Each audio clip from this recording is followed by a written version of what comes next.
The American lawn is honestly the most input-intensive, ecologically barren, and agriculturally useless form of land management ever normalized at residential scale. And, well, the 20 plants we're covering today are the direct, proven, low-maintenance alternative that the chemical lawn care industry has spent, about 70 years making sure you didn't know existed. Consider what a conventional grass lawn actually requires to maintain its appearance across a season: weekly or bi-weekly mowing from spring through fall, irrigation that, according to the EPA, accounts for nearly a third of all residential water use nationally and applies approximately 9 billion gallons of water per day across American lawns.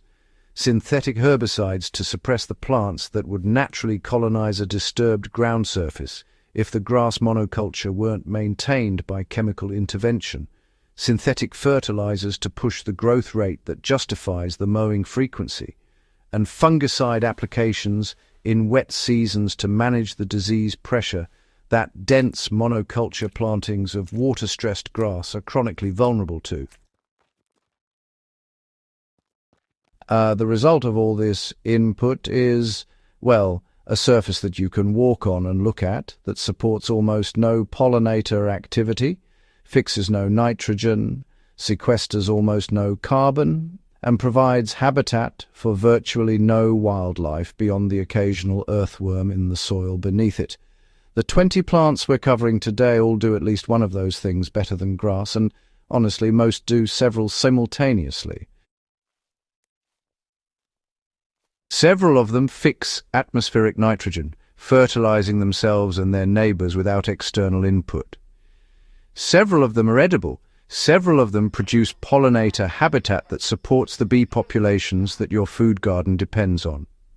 Several of them tolerate the foot traffic that grass is supposed to be the only option for, and almost all of them, once established, require a fraction of the mowing, watering, and chemical management that maintaining a grass lawn demands. The transition from grass to ground cover is not an aesthetic compromise. It is, in fact, an ecological upgrade that also happens to cost less to maintain every season after the first. Creeping thyme is where most conversations about grass alternatives should start, because it directly challenges the most powerful argument for conventional grass, that only grass can handle foot traffic, and it does it while also being fragrant, edible, and, a significant pollinator resource.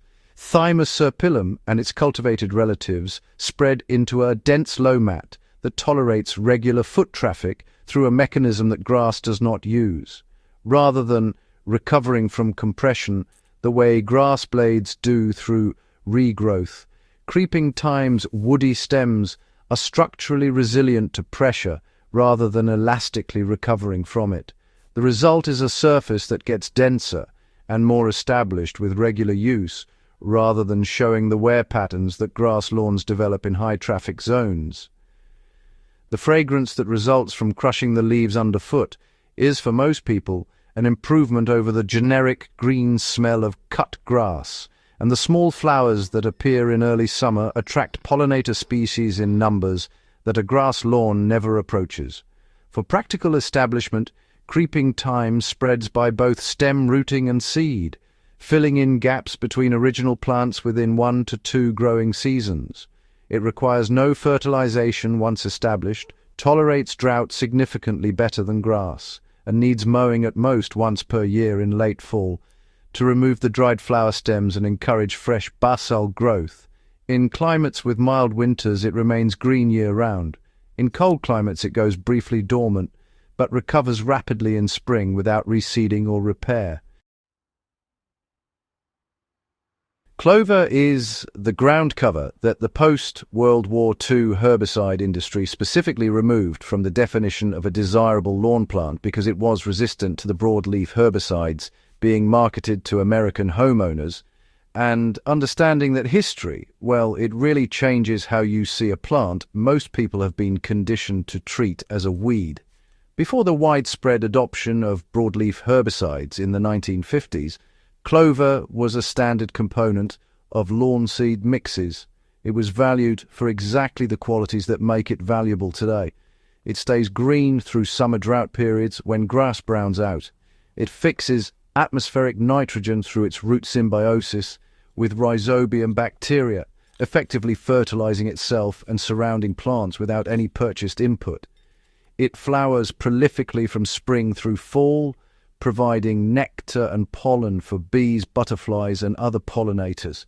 And it maintains a low, compact growth habit that requires no mowing to stay at a lawn-appropriate height in its white clover form.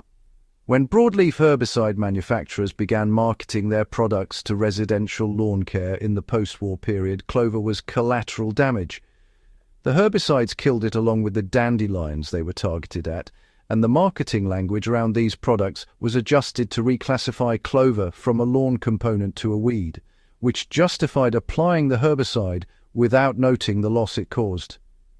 Within a generation, the cultural memory of clover as a desirable lawn plant had been largely replaced by its classification as something to eliminate.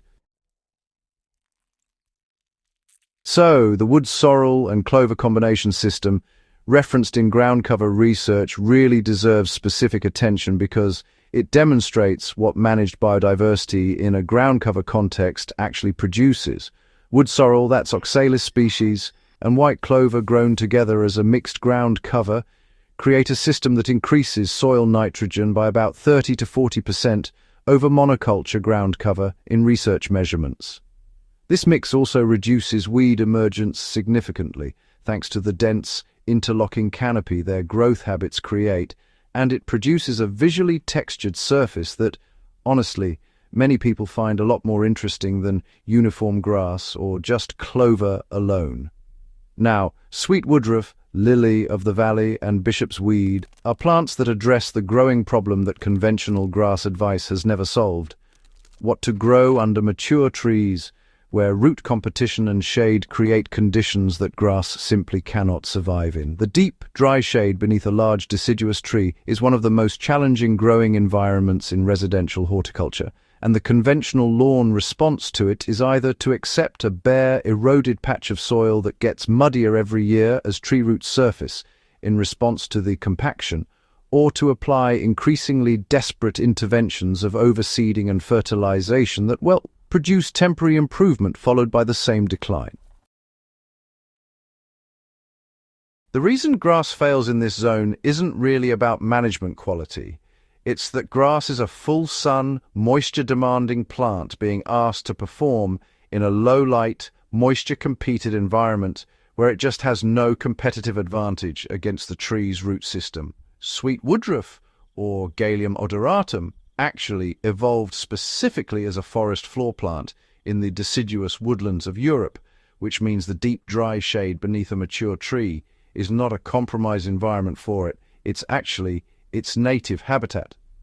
This plant spreads through underground rhizomes to form a dense, weed-suppressing mat of fragrant foliage topped with small white flowers in spring.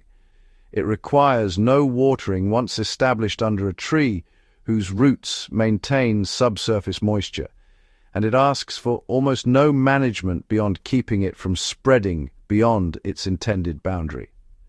Lily of the valley, Convallaria majalis, occupies a similar ecological niche, with the addition of those intensely fragrant spring flowers that have made it one of the most valued garden plants in European horticulture for centuries. Creeping raspberry, chamomile lawn, and Corsican mint represent the edible and sensory experience end of the ground cover spectrum, and they really demonstrate that a lawn alternative can provide physical and culinary utility that conventional grass has never offered.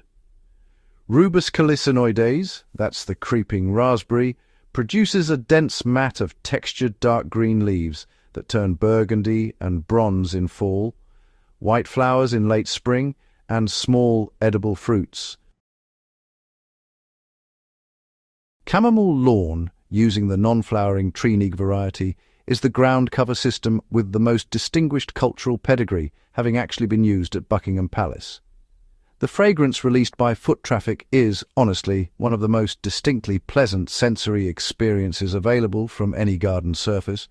Corsican mint, Mentha requieni, is the smallest mint species in cultivation, forming a moss-like mat of tiny leaves that releases an intense peppermint fragrance when touched. Creeping phlox, creeping juniper, and the slope and erosion management ground covers address the problem that conventional grass handles least well. A sloped area under grass requires mowing with equipment that, frankly, presents real safety risks on grades above about 15 to 20%. Creeping phlox, Phlox subulata, solves the slope problem with a dense root system and surface mat that stabilizes soil against surface flow. Creeping juniper, Juniperus horizontalis, provides the most structurally permanent slope stabilization available from any ground cover plant, with a woody root system that anchors into slope soil to depth that no herbaceous ground cover matches. The 20 plants on this list collectively represent a ground cover palette that's comprehensive enough to address every site condition, every climate, every use pattern, and every aesthetic preference that a residential property presents.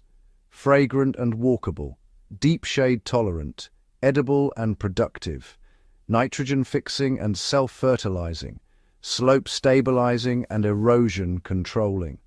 The grass monoculture addresses none of these needs specifically, and all of them, well, pretty poorly. The alternatives address most of them specifically and well. The only reason most people don't know this is that knowing it is bad for the lawn care industry, and the lawn care industry has had 70 years to make sure the conversation stayed focused on how to maintain grass rather than whether to grow it. Subscribe for the growing knowledge that starts from what your land can actually do rather than what the chemical industry wants you to buy. See you in the next one. In the